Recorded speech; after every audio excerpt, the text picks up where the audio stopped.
Quantas igrejas existem hoje?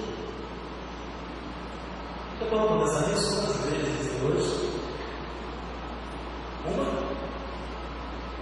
Duas? Dezenas? Centenas? Milhares, talvez? Se a gente for olhar para o grande número de placas, de denominações, a gente vai chegar à conclusão, a meu ver, equivocada, de que existem muitas igrejas. Mas pensar assim seria um grande erro. Sabe por quê? Abra sua Bíblia no Evangelho de Mateus, capítulo de número 16. Nós leremos a partir do verso 13, é um texto bastante conhecido, a confissão de Pedro. Mateus, capítulo 16, versos 13 até o verso de número 19. Mateus 16, versos 13 até 19. Esse texto vai nos responder à pergunta: quantas igrejas existem? A palavra do Senhor nos diz que, indo Jesus para os lados de Cesareia de Filipe, perguntou aos seus discípulos: quem diz o povo ser o Filho do Homem? E eles responderam: uns dizem João Batista, outros Elias, e outros Jeremias ou algum dos profetas. Mas vós, continuou ele, quem dizeis que eu sou? Respondeu Simão Pedro e disse: tu és o Cristo, o Filho do Deus vivo. Então Jesus lhe afirmou: bem-aventurado és, Simão Barjonas, porque não foi carne e sangue que te revelaram, mas meu Pai que está nos céus. Também eu te digo: tu és Pedro, e sobre esta pedra edificarei a minha igreja, e as portas do inferno não prevalecerão contra ela. Dar-te-ei as chaves do reino dos céus. O que ligares na terra terá sido ligado nos céus, e o que desligares na terra terá sido desligado nos céus. Senhor amado, nós lemos a tua palavra viva e poderosa, a palavra que fala ao nosso coração, e nós queremos, a Deus, nessa noite pedir em nome de Jesus que tu nos abençoes, nos dando entendimento, nos dando discernimento, para nós entendermos a tua vontade para a nossa vida, para o nosso coração, para as coisas diárias, com resultados eternos que nós temos que fazer. Em nome de Jesus, ó Deus querido, nós oramos ao Senhor, reconhecendo a nossa incapacidade, nós vemos, fazemos algo que resulta do nosso próprio bem espiritual, mas confiando-nos ao Senhor. Obrigado, Senhor, por tudo que nós temos, e nos colocarmos diante do Senhor nessa noite na tua casa e pedir: fala conosco em nome de Jesus. Amém. Quantas igrejas existem? Por mais que sejamos tentados a imaginar e a pensar que existem muitas igrejas, Jesus, ao falar com Pedro, diz o seguinte: Pedro, existe apenas uma igreja. Quando Pedro confessa: tu és o Cristo, o Filho do Deus vivo, com base nessa confissão, o Senhor diz: sobre esta terra edificarei a minha igreja. Não uma igreja para mim, mas a minha igreja. E as portas do inferno não prevalecerão contra ela. Isso quer dizer que existe somente uma igreja de Deus. Quando nós observamos as enormes diferenças que existem entre as inúmeras denominações que existem por aí, nós nos perguntamos então: qual delas é a verdadeira igreja de Cristo? Se só existe uma igreja de Jesus, diz que só existe uma igreja. Tem muitas igrejas se chamando de igrejas apostólicas, outras se chamando de igrejas evangélicas.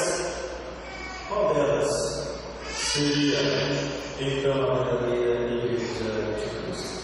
Vamos olhar historicamente após um período inicial do seu estabelecimento.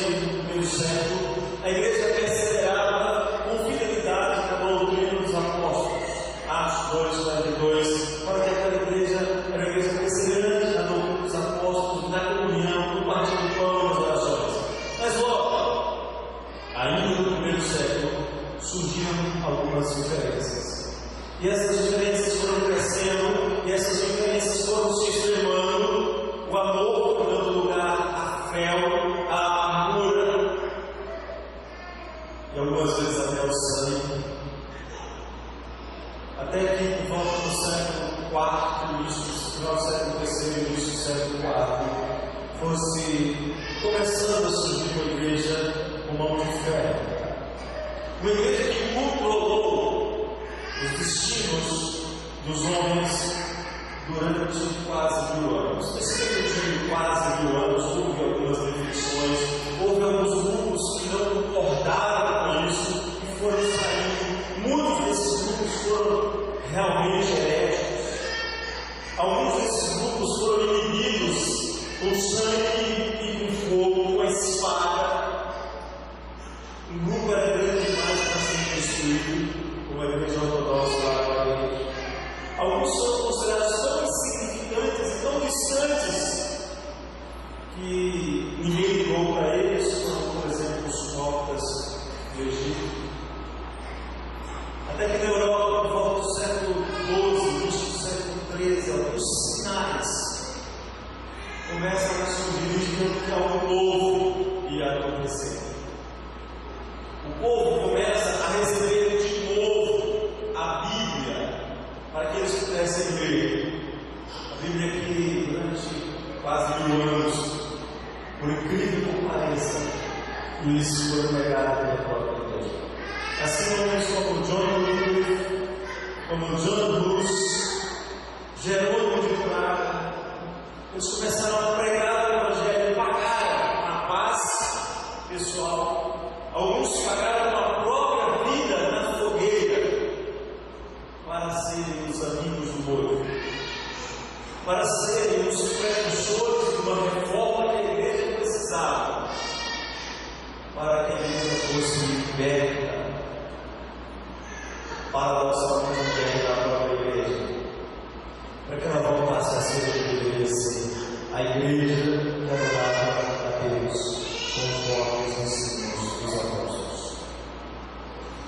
Mesmo nos primeiros dias da reforma, mesmo diante do poderoso e destrutivo inimigo, a igreja não conseguiu caminhar na igreja. A igreja era liberada por homens, e alguns deles tinham maneiras diferentes de ver e viver a fé. E logo no início da reforma surgiram várias denominações. E junto com o novo caminhar da igreja também surgiram heresias, religiosas. Algumas chamam-se de igrejas evangélicas, outros proclamando-se a si mesmas de neo-evangélicas ou pseudo-evangélicas, pregando o Novo Testamento, que não o Novo Testamento do Senhor Jesus. E alguns todos chegaram a chamar-se a si mesmos de Jesus. No meio dessas centenas de denominações, que nós podemos fazer, amados, para reconhecer a verdadeira igreja do Senhor Jesus, independente da placa que ela ostenta? Os reformadores do século XVI, e onde nós comemoramos 498 anos do início desse movimento, eles nos ofereceram 5 lentes pelas quais a verdadeira igreja de Cristo pode ser vista. Não são lentes mágicas, são lentes que precisam ser usadas com critério, com sabedoria, são lentes que você precisa conhecê-las, que precisa estar disposto a usá-las se você quiser mesmo reconhecer a verdadeira igreja de Cristo e não ser enganado. Porque como Jesus disse, só existe uma igreja de Cristo sobre a terra. E eles propuseram então 5 leis ou 5 marcas que estarão visíveis na igreja de Cristo. E essas 5 marcas ficaram conhecidas como 5 solas da reforma protestante: sola fides, sola escritura, solos Christus, sola gratia e sola Deo gloria. O que isso significa? 5 marcas que nos são dadas para reconhecer a verdadeira igreja de Cristo. Vamos usá-las. Vamos refletir sobre elas nesta noite. primeira dessas marcas é sola fide. Essa expressão significa somente a fé. João capítulo 3, verso 16 diz que Deus amou ao mundo de tal maneira que deu seu Filho unigênito para que todo que nele crê não pereça, mas tenha a vida eterna.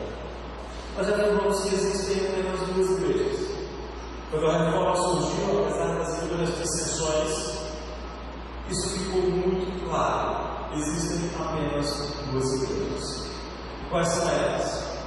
Uma é a Igreja de Cristo, e a outra é simplesmente a outra.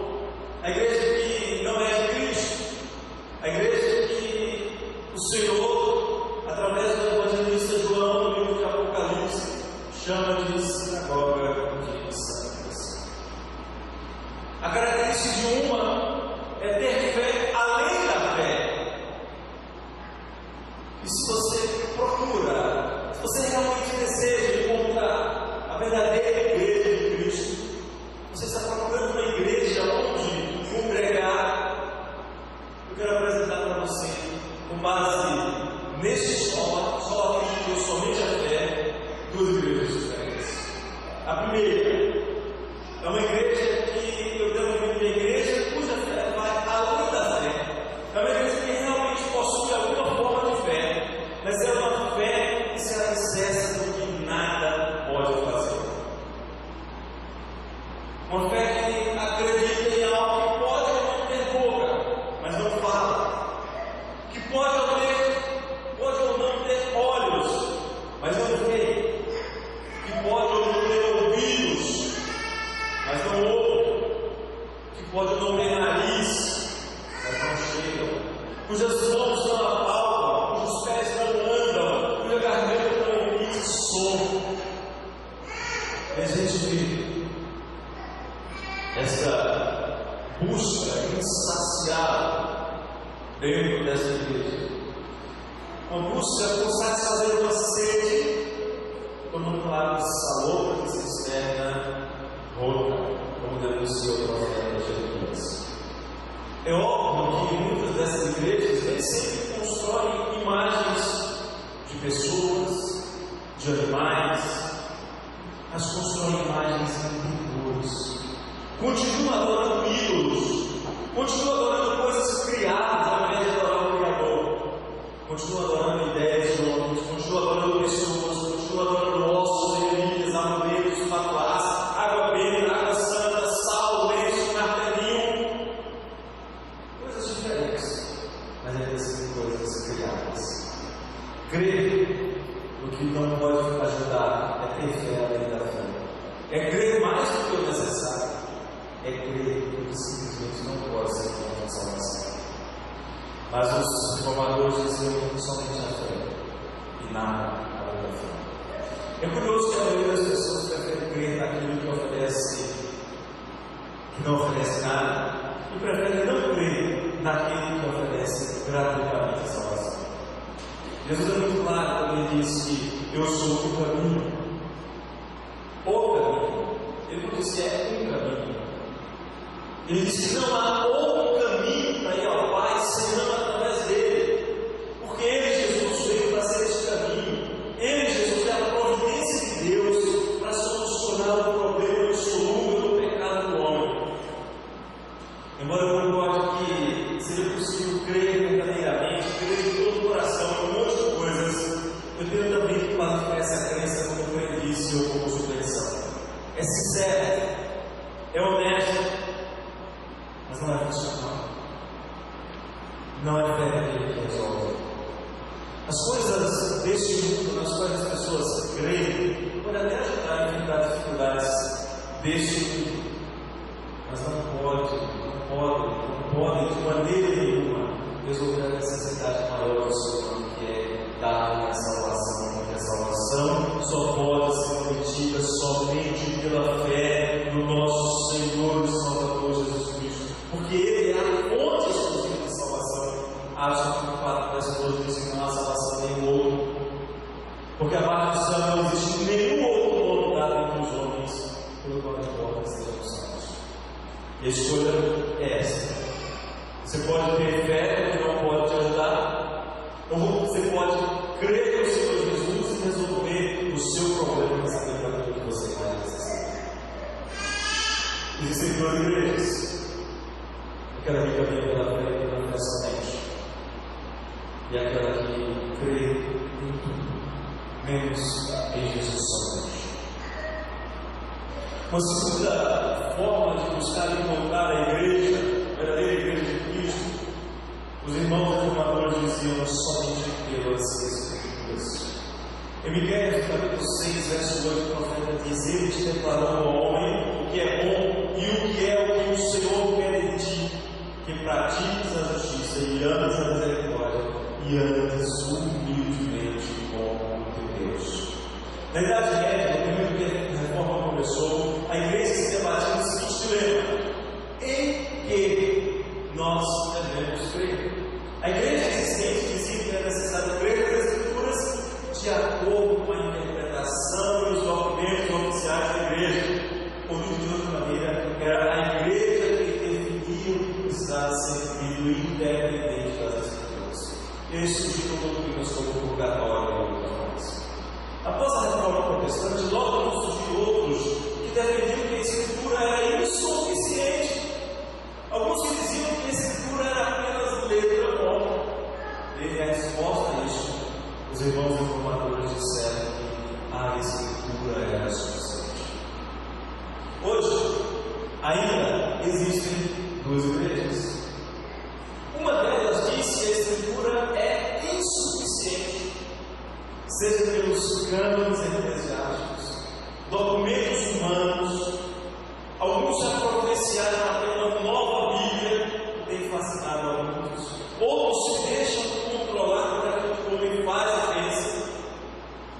Isso acontece em vários lugares. Alguns se deixam levar por pretensas profecias que conduzem para longe de Cristo, que conduzem ao legalismo judaizante: isso não pode, isso não deve, não coma isso, não faça aquilo. E até mesmo quem creia em novelas, como uma novela que foi escrita por um pastor presbiteriano, e por causa disso tem uma denominação por aí dizendo portar o Novo Testamento do Senhor Jesus Cristo. O problema é que o Senhor Jesus nos diz na sua palavra, através do apóstolo Paulo, que se ele, Paulo, ou mesmo um anjo vindo do céu, pegasse outro evangelho que fosse além do que Paulo havia pregado, além do que está registrado nas Escrituras, seja para nada. Que outro evangelho é esse? É a desconsideração de qualquer forma de Escritura. É a dependência exclusiva em revelações extemporâneas, abrindo a porta para todo tipo de excentricidade, abrindo a porta para absurdos, cada vez mais absurdos, que deixariam o próprio Satanás envergonhado, se não fosse ele o arquiteto dessas coisas. E de fato, muitos têm sido enganados. Satanás deseja enganar os eleitos de Deus, não consegue, mas engana muita gente dentro das igrejas. Mas a proposta da Igreja de Cristo é permanecer nos limites da palavra revelada. Lembra quando Satanás tenta ao Senhor Jesus? A resposta de Jesus sempre começava assim: está escrito. Satanás virou-se para Jesus e disse: eu te dou todos os reinos do mundo, se você prostrar me adorar. O Senhor Jesus virou-se e disse: está escrito, está na palavra. Ao Senhor teu Deus adorarás e só a Ele darás culto.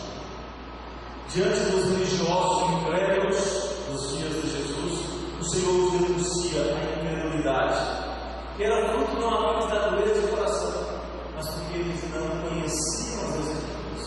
Eles não examinavam adequadamente as Escrituras. O Senhor, quando chamou Josué e deu-lhe a liderança do povo de Deus, ele disse para Josué: Josué, você deve meditar, você deve falar, você deve cumprir tudo quanto está escrito. Não havia meio termo. O Senhor constituiu a requerer obediência do Senhor, obediência à sua palavra. O Senhor continua exigindo que nós conheçamos a sua palavra. O Senhor continua exigindo que nós obedeçamos a sua palavra. O Senhor continua exigindo que nós desejemos conhecê-lo, que nós desejemos todos o conhecer a sua palavra. Quando os reformadores diziam só da Escritura, estava dizendo: nós não queremos os escritos dos homens como normativos, nós não queremos essas pseudo-revelações mentirosas, nós queremos a palavra, e nós ficaremos com a palavra. Só existem duas igrejas, uma que rejeita a palavra e a outra que diz: a palavra do Senhor nos basta. Mas há uma terceira maneira, os reformadores chamavam de solos Cristos, ou somente Cristo. Atos capítulo 4, verso 12 diz que nossa salvação tem outro, porque abaixo do céu não existe nenhum outro nome dado entre os homens pelo qual importa que sejamos salvos. Não é estranhar que numa religiosidade dominada pela multiplicidade de intercessores ou poderosos, os reformadores do século XVI iam se levantar e dizer: Cristo nos basta. Para eles, Cristo não era o maior, Cristo era o único, Cristo era suficiente. Há uma igreja que pensa assim: nós queremos Cristo, mas nós queremos mais do que Cristo. Vivos ou mortos, ainda há muitos que as pessoas creem como se fossem dotados de poderes intercessórios, como se fossem capazes de resolver as necessidades físicas e espirituais. A gente ouve por aí falar de homens e mulheres de oração forte, curandeiros, milagreiros, mas milagreiros que recorrem a hospitais quando eles próprios ficam doentes. Alguns que ensinam que Cristo não fez tudo o que era necessário e ficam falando alguma coisa, esquecendo que na cruz Jesus disse: está consumado. Alguns que ao lado da cruz de Cristo colocam leis, regras, pessoas, alimentos, dias, cerimônias, que a gente pode chamar de outro evangelho. Acrescentará uma obra que Cristo faz: é negar quem Cristo é negar o que Cristo disse, é negar o que Cristo fez, é negar a sua perfeição e a perfeição de sua obra. Lamentavelmente, quando algo ou alguém é acrescentado ao lado de Cristo, as pessoas estão dizendo: Cristo não é suficiente. Com o pretexto de honrar homens e mulheres que viveram, ou seja, que viveram para exaltar a Cristo, faça exatamente o contrário. Fulano viveu para glorificar a Deus, vamos adorar fulano. É exatamente o contrário do que os santos dos céus desejavam. Rebaixa-se Cristo, deixa de dar a Cristo a glória que é dele. Os reformadores diziam: não, e nós devemos dizer: não, nós não queremos nada mais do que Cristo, porque ter Cristo é tudo. A opção que nós temos é ter a Cristo. O Salmo 23 do salmista afirma que ter o Senhor como o seu bom pastor é ter satisfação plena. Ter o Senhor como o seu pastor é ter alimento, é ter água, ter refrigério, ter direção, ter amparo, ter correção. Cristo, e só Cristo, deve ser o centro da vida da igreja, porque Ele é o centro do Evangelho, Ele é o próprio Evangelho. Com tantos Cristos proclamados por aí, é necessário que a fé esteja firmada apenas no verdadeiro Deus.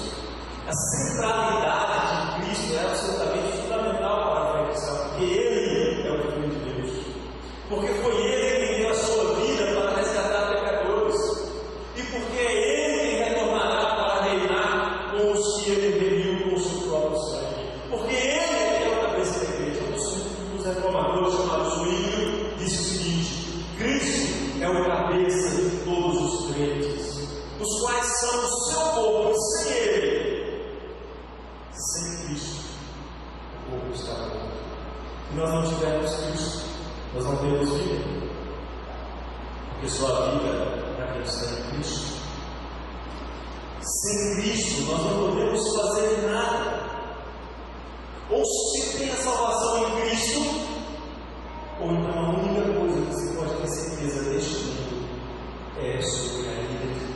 sobre a cabeça daqueles que dizem: Cristo não é suficiente. Uma quarta maneira de buscar conhecer a verdadeira igreja do Senhor está expressa na expressão sola graça. Efésios capítulo 2, verso 8 diz: Porque pela graça sois salvos mediante a fé. E isso não vem de vós, é bom de Deus. Os reformadores diziam: a salvação é somente pela graça. Mas, lamentavelmente, nós temos uma igreja que diz: não, a graça não basta. Apesar de ser oferecida gratuitamente por Cristo, é necessário algum tipo de intervenção humana. Seja o exercício da vontade, estender a mão e pegar o que Cristo nos ofereceu, outros vão mais longe e colocam a salvação como algo a ser conquistado mediante todo tipo de ação. Alguns acham que vão ganhar a salvação pelo nome da igreja, outros acham que vão ganhar a salvação porque estão ofertando, e vão ganhar mais salvação se ofertarem mais ainda. Outros acham que tem que fazer provas de Deus, campanhas, boas obras, na expectativa de que as boas obras pesem na balança mais do que os pecados cometidos. Esquecendo que o povo não pode, de maneira alguma, anular o pecado, porque o pecado só pode ser purificado pelo derramamento de sangue. Do sangue do Cordeiro eterno de Deus Cristo. Outros defendem que Cristo efetivamente proporciona a salvação, mas que há algumas ações humanas e regras necessárias que o homem deve fazer, como se o homem sem Cristo não estivesse espiritualmente morto e capaz de qualquer forma de ação seu próprio favor.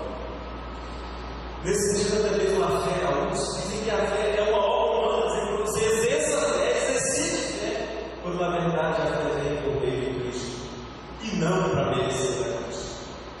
Aos que afirmam que a salvação está em tornar-se membro de uma denominação, apresentada como se essa denominação fosse o reino de Deus na terra e a porta para o céu.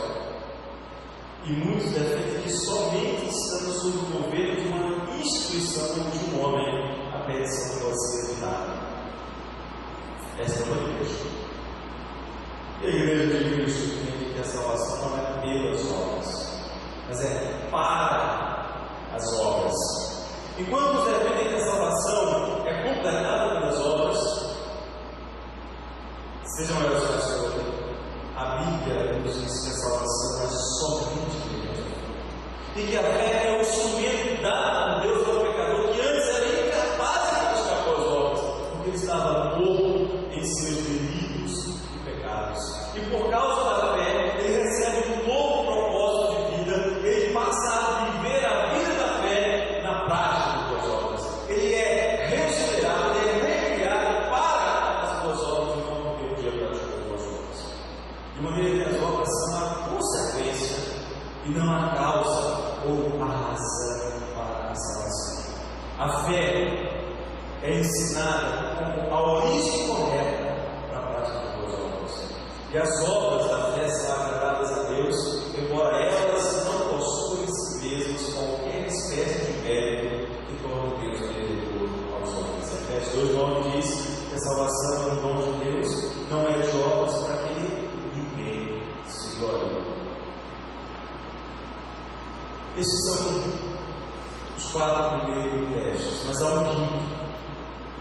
Os reformadores diziam assim: só lhe deu glória, ou glorifique somente a Deus. E Êxodo 20, texto que nós conhecemos muito bem, verso 2 até o verso 4, o Senhor diz assim: eu sou o Senhor teu Deus, que te tirei da terra do Egito, da casa da servidão. Não terás outros deuses diante de mim, não farás para ti imagem de escultura, nem semelhança alguma do que há em cima dos céus, nem embaixo da terra, nem nas águas debaixo da terra. Não as adorarás, nem lhes darás culto, porque eu sou o Senhor teu Deus, Deus zeloso, que visita a iniquidade dos pais e dos filhos, até a terceira e quarta geração daqueles que me aborrecem, e faço misericórdia até 1000 gerações daqueles que me amam e guardam os meus mandamentos. Nos dias da reforma, contavam-se as centenas as igrejas que eram erguidas sobre alegadas relíquias de santos. E a reforma vai se iniciar como reação à coleta de dinheiro para construir uma igreja em honra a Pedro. E mesmo a igreja na qual o monge agostiniano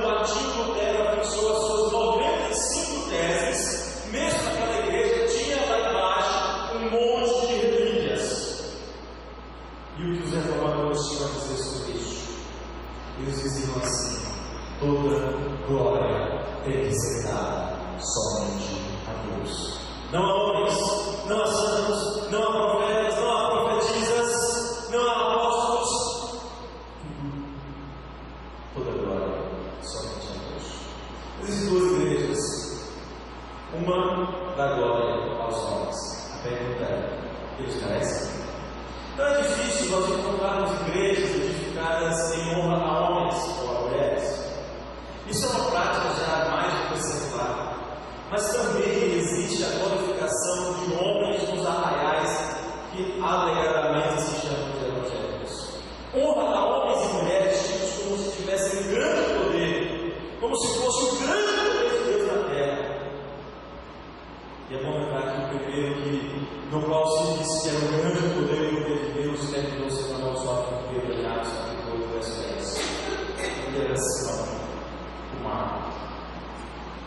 Quando alguém tentou cultuar a Pedro, Cornélio, por exemplo, se prostrou aos pés de Pedro e adorou Pedro levantou dizendo: eu também sou homem. Paulo também rejeitou a adoração quando chegou em Listra, e os homens da Listra queriam adorá-lo, chamando a Paulo de Apolo, e chamando a Barnabé, que estava com ele, de Júpiter. E eles queriam fazer sacrifícios em honra a Paulo e a Barnabé. Mas diferente disso que nós vemos na igreja hoje, nas igrejas hoje, uma confusão de cristos, de pseudo-apóstolos, de profetas de si mesmos, de pais de suas próprias heresias. Todos desejosos de ser amados. Mas a divisa, o lema é: glória somente a Deus, para gozo do homem. A alternativa a essa proposta que nós encontramos por aí de glorificação do homem está definido no breve versículo.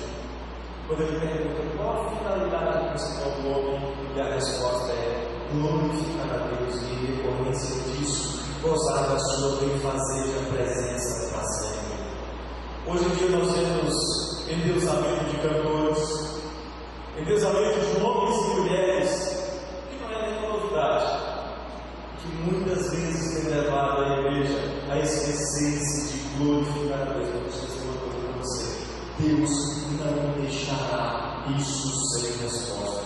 No Salmo 50, no verso 22, o salmista diz assim: considerai depois disso, para quem se esquece de Deus, ele diz: considerai depois disso vós que vos esqueceis de Deus, para que Ele não vos despedace, sem haver quem vos guie. Deus tanto é digno de ser glorificado, como exige que isso seja feito, mas Ele promete despedaçar quem não o fizer. Quem é que pode fazer semelhante afirmação?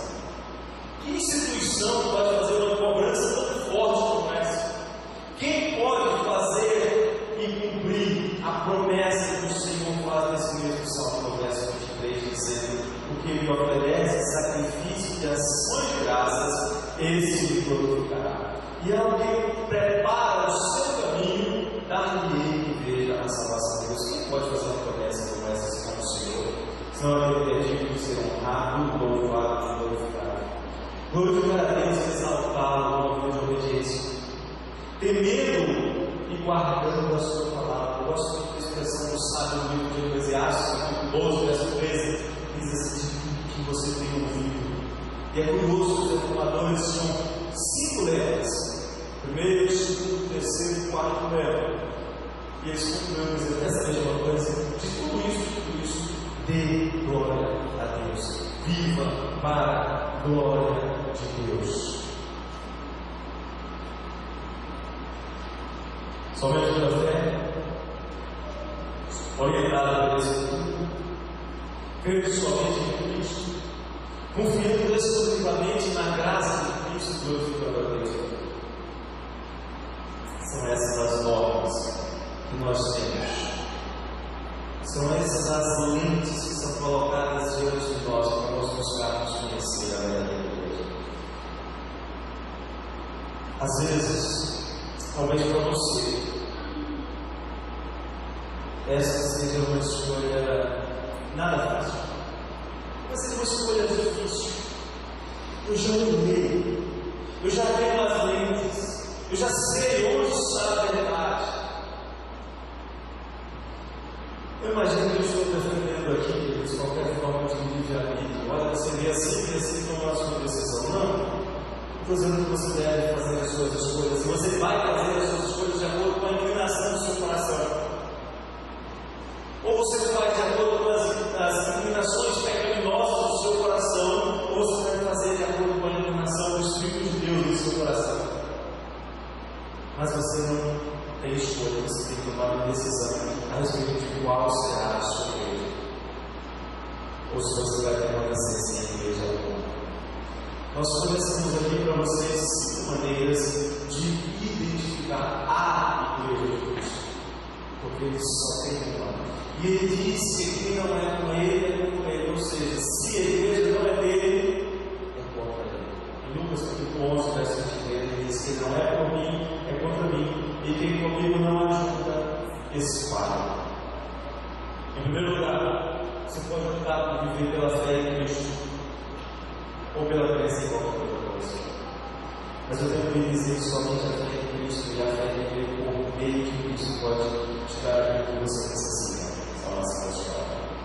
Em segundo lugar, você pode optar por deixar se orientar pela imutável palavra de Deus, a qual é viva e permanente, ou você pode ficar sendo carregado de um lado para o outro por todo o vento de doutrina que surge e continuará a surgir.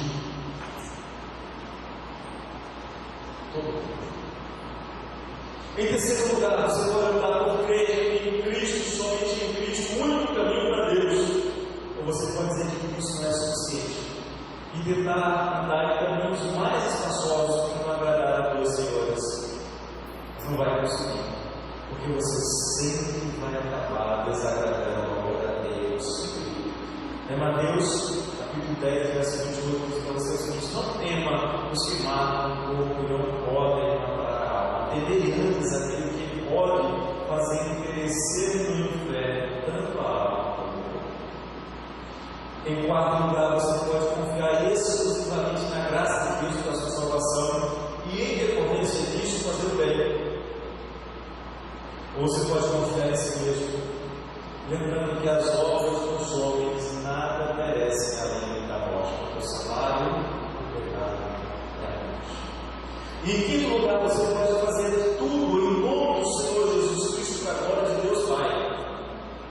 E você pode adorar a paus, a pedras, a metais, a homens, a mulheres que não podem salvar nem a si mesmos, que vivem prometendo o que não podem entregar. A qual igreja você deseja pertencer? A verdadeira igreja de Cristo? Ou a grande Babilônia da qual o Senhor te ordena sair, se você é de fato parte do povo?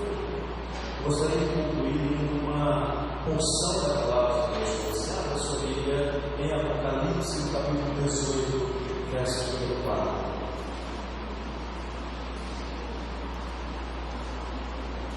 Após a leitura deste texto, nós vamos orar ao Senhor pedindo a Ele sempre. Apocalipse, verso 18, Apocalipse, capítulo 18, verso 4. Todos juntos. Ouvi outra voz do céu dizendo: retirai-vos dela, povo meu, para não seres cúmplices em seus pecados e para não participarmos dos seus flagelos. Só existem 2 igrejas: a de Cristo e a sinagoga de Satanás. A qual igreja você deseja pertencer? Oremos.